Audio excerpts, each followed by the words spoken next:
Tout ce que les Serbes ont fait était de la légitime défense. Je défendrai notre nation et sa cause qui est juste et sacrée. Ces mots, ce sont ceux de Radovan Karadzic. Après 13 ans de cavale, 1 an et demi de prison et 4 mois d'interruption de procès, l'ancien chef politique des Serbes de Bosnie est finalement apparu devant ses juges. Et c'est lui qui assure sa défense devant le tribunal pénal international pour l'ex-Yougoslavie qui siège à La Haye. Jugé pour crimes de guerre, crimes contre l'humanité et génocide, Karadzic est notamment soupçonné d'avoir joué un rôle décisif dans la tuerie de Srebrenica, le pire massacre perpétré en Europe depuis la Seconde Guerre mondiale.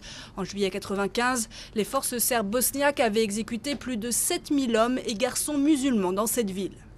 C'est la première fois que l'accusé, âgé de 64 ans, assiste à une audience de son procès. Il avait boycotté les 3 premières journées en octobre dernier, affirmant qu'il n'avait pas eu assez de temps pour se préparer. Le procès avait alors été ajourné.